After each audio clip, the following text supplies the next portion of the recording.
Internal reconstruction is generally resorted to right off, यानी कि जो इंटरनल रिकंस्ट्रक्शन है हमारा वो जनरली कहाँ से राइट ऑफ किया जाता है, रिटेन अर्निंग से, journal profit, consolidated revenue profit या फिर कैपिटल रिजर्व। तो यानी फ्रेंड्स जो इंटरनल रिकंस्ट्रक्शन होता है वो हमारा रिकंस्ट्रक्शन किसके थ्रू किया जाता है, तो फ्रेंड्स इंटरनल रिकंस्ट्रक्शन जो होता है हमारा वो किया जाता है हमारा यहाँ पे। फ्रेंड्स अगर हम यहाँ पे बात करें तो यहाँ पे ऑप्शंस यहाँ गिवन नहीं है, तो यहाँ पर एक ऑप्शन ये गलत होगा, ये क्वेश्चन गलत है। यहाँ पर आप ऑप्शन एक लिख लीजिएगा, all of none of these करके लिख लीजिएगा, ठीक है। यहाँ पे आएगा ऑप्शन इसका नन ऑफ दीज, क्योंकि ये ऑप्शंस ये सारे ही ऐसे हैं जो कि इसके लिए फिट नहीं है।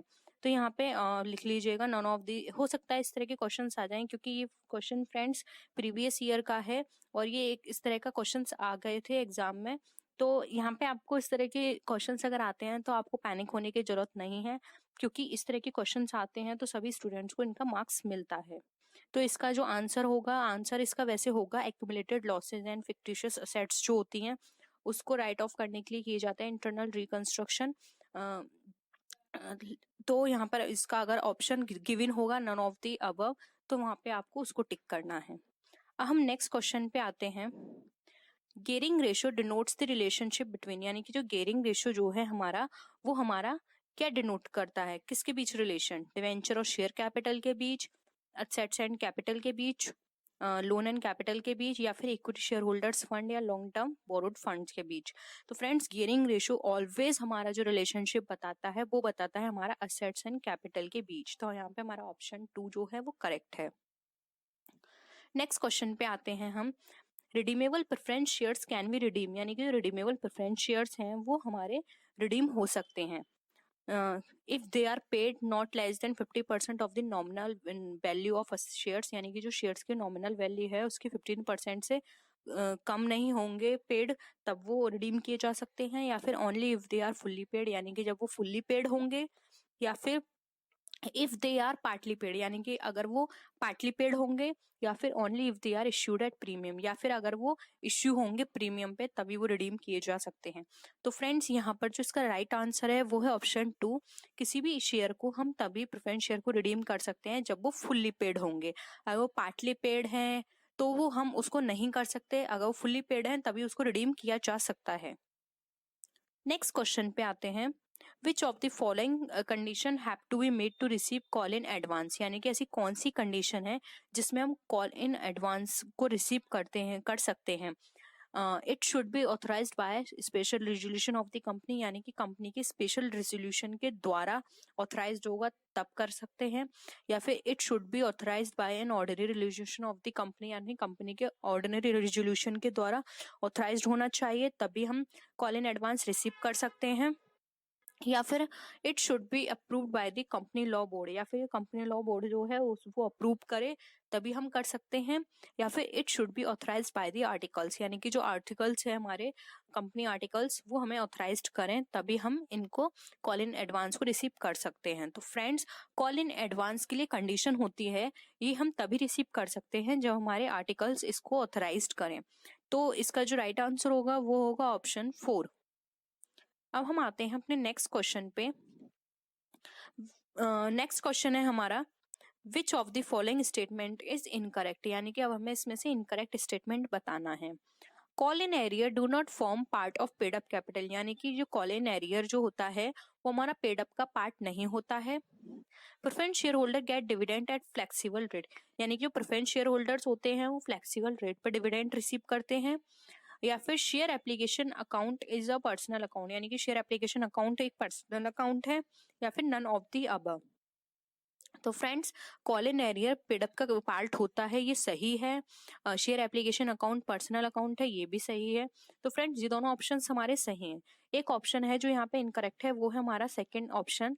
तो यहाँ पे हमारा जो राइट ऑप्शन है वो है हमारा 2, क्योंकि friends preference share holders flexible rate पे डिविडेंड नहीं देते हैं, क्योंकि प्रेफरेंस शेयर होल्डर्स को जो डिविडेंड दिया जाता है फिक्स रेट पे दिया जाता है।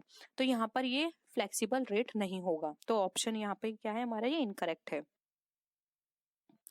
नेक्स्ट क्वेश्चन पे आते हैं। Which company shares can be freely transferable, यानी कि ऐसी कौन सी कंपनी है जो कि अपने शेयर को फ्रीली ट्रांसफरेबल कर सकती है, ट्रांसफर कर सकती है?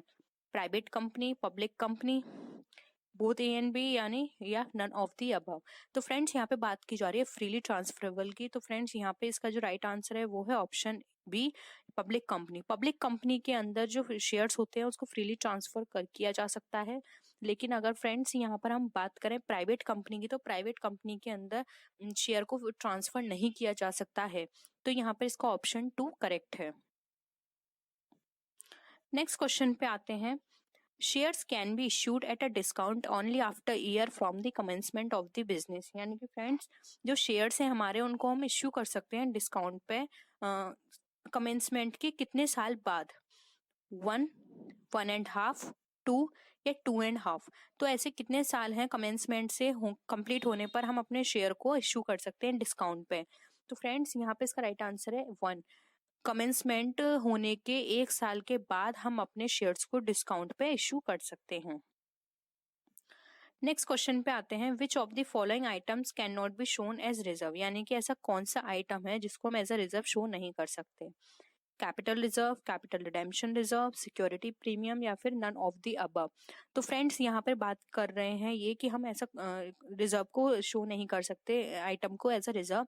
तो फ्रेंड्स यहाँ पे इसका राइट आंसर होगा D, none of the above. क्योंकि फ्रेंड्स कैपिटल रिजर्व भी रिजर्व की तरह शो किया जाता है, कैपिटल रिडेम्पशन रिजर्व भी एक रिजर्व है, और सिक्योरिटीज प्रीमियम रिजर्व भी एक रिजर्व होता है। क्योंकि फ्रेंड्स सिक्योरिटी प्रीमियम रिजर्व वो रिजर्व होता है जब कोई भी शेयर सिक्योरिटीज प्रीमियम वो कोई भी शेयर प्रीमियम पे इश्यू किया जाता है, तो जो भी प्रीमियम रिसीव होता है उसको सिक्योरिटी प्रीमियम रिजर्व के नाम से उसको शो किया जाता है। तो ये भी एक तरह का रिजर्व है। तो यहाँ पर ये तीनों ऑप्शन सही हैं। तो यहाँ पे हमारा जो ऑप्शन आएगा इस क्वेश्चन के अकॉर्डिंग वो होगा हमारा ऑप्शन नंबर 4। नेक्स्ट क्वेश्चन पे आते हैं हम। If premium subscription is not received, application money should be refunded within now many days. Friends अगर प्रीमियम सब्सक्रिप्शन की जो एप्लीकेशन मनी है अगर वो रिसीव नहीं हुई है तो हमें अब कितने दिन के अंदर अपने पैसों को रिफंड कर देना है? 7 डेज, 10 डेज, 15 डेज या 13 डेज। तो फ्रेंड्स अब जो डेट फिक्स की गई है वो है यहाँ पे 10 डेज। आपको 10 डेज के अंदर वो सारे मनी जो भी आपके पास आई है, अगर मिनिमम सब्सक्रिप्शन आपने रिसीव नहीं किया है तो आपको 10 डेज के अंदर वो सारे मनी को रिफंड करना है शेयर होल्डर्स को। नेक्स्ट है when shares are forfeited the share capital account is debited with dash and the share forfeited account is credited with dash. यानी कि फ्रेंड्स जब शेयर को फॉरफिटेड किया जाता है तो शेयर कैपिटल अकाउंट डेबिट की जाती है किस अकाउंट के साथ वो आपको यहाँ फिल करना है, और किस अकाउंट के साथ वो क्रेडिट की जाती है वो आपको यहाँ फिल करना है। तो ऑप्शंस हैं calls in arrears of share forfeited amount यहाँ पर आएगा, या फिर amount received on shares forfeited. Second है called up capital of share forfeited या फिर amount received on share forfeited. Third option है called up capital of shares forfeited या फिर calls in arrear of share forfeited. Third option है paid up capital of share forfeited या फिर called up capital of share forfeited. तो ये इनके options हैं। तो फ्रेंड्स अगर हम इन ऑप्शंस के अकॉर्डिंग बात करें तो यहाँ पे जो हमारा राइट ऑप्शन होगा वो होगा ऑप्शन 2। क्योंकि फ्रेंड्स यहाँ पे जब हम शेयर कैपिटल को डेबिट करेंगे तो वो हम कैपिटल करेंगे कॉल्ड अप कैपिटल से, यानी कि वो शेयर जो भी हमने फॉरफिचर किए हैं उस पर हमने कितनी कॉल्ड अप कैपिटल यानी कितनी कैपिटल हमने मांग ली है वो अमाउंट यहाँ आएगा, और क्रेडिट करेंगे उस पर हमारे कितना अमाउंट हमने रिसीव कर लिया है वो अमाउंट यहाँ आएगा। तो यहाँ पे ऑप्शन हमारा 2 जो है वो यहाँ पे करेक्ट है। नेक्स्ट क्वेश्चन पे आते हैं। Which of the following item is not taken in profit and loss appropriation account? यानी कि ऐसा कौन सा आइटम है जो कि profit and loss appropriation account में नहीं लिखा जाता है? Transfer to dividend equalisation reserve, transfer to general reserve, provision for taxation या फिर प्रपोज डिविडेंड। तो friends profit and loss appropriation account वो अकाउंट होता है जिसके अंदर सभी तरह के रिजर्व्स, डिविडेंड्स एंड हमारी शेयर कैपिटल जो होती है और हमारी जो कैपिटल है नॉर्मल जो ऑथराइज्ड कैपिटल है वो यहाँ पे शो की जाती है। तो फ्रेंड्स अप्रोप्रिएशन अकाउंट के अंदर जो यहाँ पे आइटम नहीं इंक्लूड होगा वो होगा provision for taxation. Provision for taxation appropriation account में नहीं आता है। तो फ्रेंड्स यहाँ पे हमारा ऑप्शन 3 जो है करेक्ट है। नेक्स्ट क्वेश्चन पे आते हैं। What is the excess of net assets over consideration paid is called, यानी कि फ्रेंड्स नेट असेट्स एक्सेस में है ओवर कंसिडरेशन पेड, यानी कि जो कंसिडरेशन हमने पेड किया है तो उसको क्या बोलते हैं, क्या टर्म वहां हम यूज करते हैं। ऑप्शन है हमारे capital reserve, reserve capital, security premium या फिर गुडविल। तो फ्रेंड्स जब भी हमारी नेट असेट्स की जो अमाउंट है वो एक्सेस में है कंसिडरेशन पेड करने से, तो फ्रेंड्स यहाँ पर जो अमाउंट यहाँ पे टर्म यूज किया जाएगा वो यूज किया जाएगा कैपिटल रिजर्व, यानी कि वो टर्म जो भी हमने यहाँ पे जो कंसिडरेशन पेड किया है उसके एक्सेस में अगर हमारे पास नेट असेट्स बचता है तो इट मीन्स वो हमारा कैपिटल रिजर्व का पार्ट है। ठीक है, हम आते हैं नेक्स्ट क्वेश्चन पे। How many companies are involve in the scheme of internal reconstruction, यानी कि ऐसी कौन सी स्कीम है जो कि हमारे इंटरनल रिकंस्ट्रक्शन में यूज की जाती है। कितनी कंपनीज हैं, 1 2 3 अनलिमिटेड, यानी कि फ्रेंड्स अगर कोई भी कंपनी इंटरनल रिकंस्ट्रक्शन करेगी तो उसको कितनी कंपनी के साथ मर्ज होना पड़ेगा, मतलब कितनी कंपनियों के साथ उसको ये प्रोसेस करनी होगी। तो फ्रेंड्स ये प्रोसेस 1 कंपनी के साथ हो सकती है, क्योंकि यहाँ पर हम बात करें इंटरनल रिकंस्ट्रक्शन की। इंटरनल रिकंस्ट्रक्शन में क्या है, उसको खुद की जो स्ट्रक्चर उसने कैपिटल स्ट्रक्चर फॉर्मेट किया है उसमें उसको चेंजेस करने पड़ेंगे, तो यहाँ पे उसको किसी अदर कंपनी की जरूरत नहीं है, वो अपने आप में ही अपने अकाउंट्स को, अपने असेट्स लायबिलिटीज को मैनेज कर सकती है। नेक्स्ट क्वेश्चन आता है, no company can buy its equity share if, यानी कोई भी कंपनी बाय बैक नहीं कर सकती अपने इक्विटी शेयर यदि पार्टली कॉल्ड अप शेयर हो, पार्टली पेड अप शेयर हो, डिफॉल्टिंग कंपनी हो या फिर ऑल ऑफ दीज। तो फ्रेंड्स यहाँ पर अगर कोई भी कंपनी बाय बैक नहीं करेगी अपने शेयर यदि वो पार्टली पेड होंगे, पार्टली पेड कॉल्ड शेयर होंगे और पार्टली पेड शेयर होंगे, डिफॉल्टिंग कंपनी होगी, तो यहाँ पे आंसर आ जाएगा ऑल ऑफ दिस। अगर ये सारे सिचुएशन होंगी तो कोई भी कंपनी बाय बैक नहीं कर सकती अपने शेयर को, उसको फुल्ली पेड अप होना पड़ेगा। ठीक है, नेक्स्ट क्वेश्चन है, सीक्रेट रिजर्व्स में बी क्रिएटेड बाय, यानी कि सीक्रेट रिजर्व कहाँ से क्रिएट किया जाता है, under valuation of liabilities only, under valuation of assets only, over valuation of assets only, या फिर over valuation of liabilities and under valuation of assets.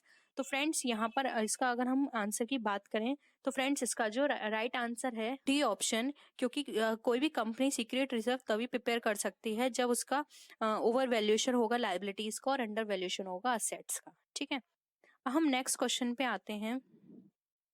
A company can buy back, एक company buy back कर सकती है partly paid up share, fully paid up share, partly paid up share या फिर none of these. Friends अभी हमने ये discuss भी किया था, कोई भी कंपनी बाय बैक तभी कर सकती है जब वो फुल्ली पेड शेयर होगा। तो फ्रेंड्स यहाँ पर हमारा ऑप्शन बी करेक्ट है।